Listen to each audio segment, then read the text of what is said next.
for us to be able to deliver instruction and support to our students, the LEA should be the one putting that bill.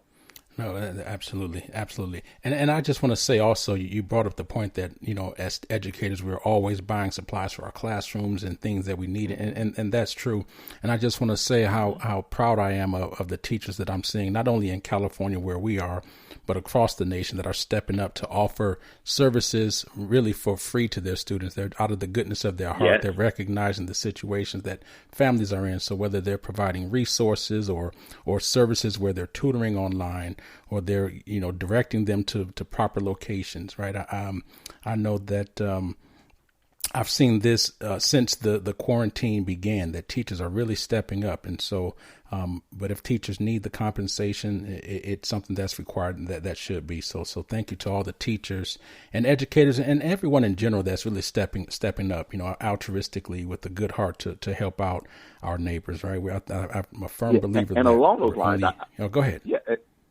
And along those lines, I want to, just go ahead and dovetail that with, we also owe a debt of gratitude to the students from Harvard, MIT, UC Berkeley, because they're giving free tutoring to K-12 students across the country right now. How about that? Logging in, whether that's math, English, whatever it is, they're giving free tutoring right now. That's excellent. Go ahead and repeat that again so our listeners can hear where they can receive that free tutoring. So if they go to medium.com, medium.com, the students from Harvard, MIT, and UC Berkeley are giving free tutoring to K-12 students. That's outstanding. Medium.com. That's outstanding. Yep. No, we definitely need that.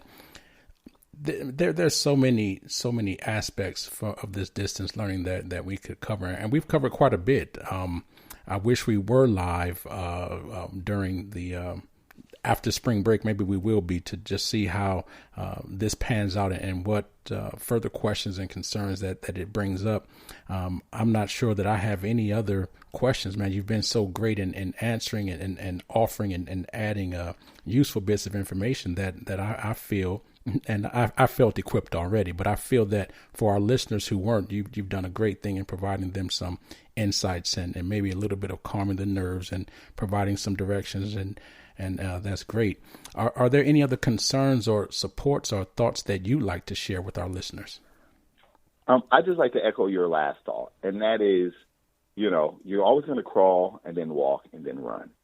This is new to us all. It's a crisis. Everyone has anxiety over the crisis, and just take baby steps. We'll all get there, right? As long as we're taking the steps, and really not forgetting the obstacles that we had through this crisis. That way we become better as educators on the other side of it. Parents become better as academic advocates for their kids after we get on the other side of it. Our relationships with our families, the parent-teacher relationship, should be greatly improved because the teachers should be more appreciated than we currently are right now. So I appreciate you having this platform to be able to have this discussion, because this discussion is necessary. Specifically, the pieces about advocating for yourself, getting in there and being in those local control accountability plan meetings, understanding the local control funding formula, understanding that at its core, at its premise, the local control is about understanding what your particular needs are and allocating your funding as such. So get in there, ask those questions. If you don't have those devices and everything right now, make sure you're advocating for those things, at those next meetings. Make sure you're advocating for those things from now in perpetuity. Make sure you understand where your district, where your school, or anyone actually stands, not only for you and your child, but also how does it support the educator, to your other underlying point, that funds are allocated for that too. Absolutely. Well put. Let me just explain, because I know that we have listeners from around the world, actually. So when we're talking about our LCFF, that's in the state of California. The LCFF is the local control funding formula, and that's the mechanism by which schools are funded throughout the state. And when we talk about the LCAP, the Local Control Accountability Plan, that is the plan that each district is required, or each educational LEA is required to come up with that meets the requirements of the funding formula for their various students and their population needs, right? So based upon those meetings, that's how funds are allocated. And as Dr. King alluded to, or didn't allude to, you flat out said it, that you can look at a budget, and right from the budget, you can tell what the priorities are. Make sure that your priorities become a part of your LEA's budget. Okay. Well, we've just about come to the end of this segment or this episode. I'd like to ask you. You mentioned during the interview, you talked about a book coming out. Is that something that we can talk about here? Well, I talked about, and you know this. A lot of us we toil with the idea of writing certain books.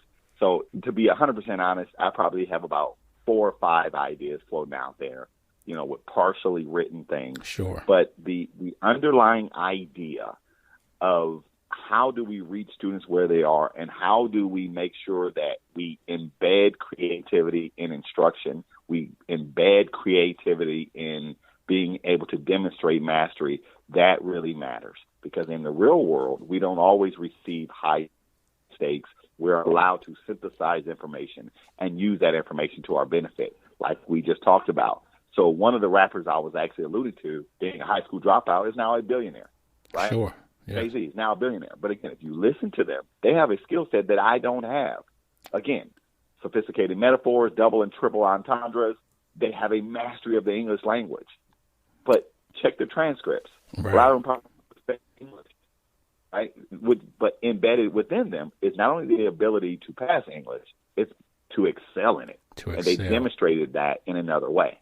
Through synthesis, application, and beyond. I love it. I love it, man. I love it. Okay. Last opportunity, not really an opportunity, because the opportunity was mine to have, such an informed guest on the show. And so I really appreciate you agreeing to come on and have this discussion. I do want to ask, on a professional, outside of your career, are there any professional services that you offer or that you can recommend to our listeners, whether it's related to education or just for the betterment of themselves?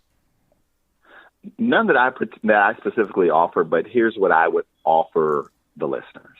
What I would offer them is, just like we typically get coaches for our students in athletic endeavors, do the exact same in academic endeavors, because our mind is also a muscle. As we increase the level of rigor, your kids will get smarter and smarter and smarter, and that will benefit them. Because if I could leave you with one thing, it would be, understand that just like on the field, just like on the court, in life, we are competing. So the stronger your child is, the better they'll have it. Oh, I couldn't have said it better myself, and I won't try to. With that, I'm going to leave it there. You've been listening to Let's Chew the Gum, the podcast where we talk about everything from A to Z. Our guest today has been Dr. Derek King, Assistant Superintendent of Student Services for Excelsior Charter Schools. And we thank him so much for imparting this knowledge on us today. And Dr. King, we may ask you to come back. This has gone so well. So if you'd oblige us, it'd be my pleasure. We appreciate that. So you guys, thank you again. This has been Let's Chew the Gum. You can email us at letschewthegum@gmail.com or at protocol.com. That's PROTKALL @gmail.com. We can find us on Facebook, Instagram, YouTube. We're out there for you. So submit your ideas.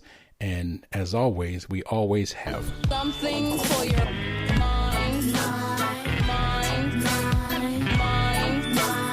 Something for your mind. Something for your mind. 정신을 집어넣으세요. 어떤 것 필요합니까? Something for your 정신을 집어넣으세요. mind.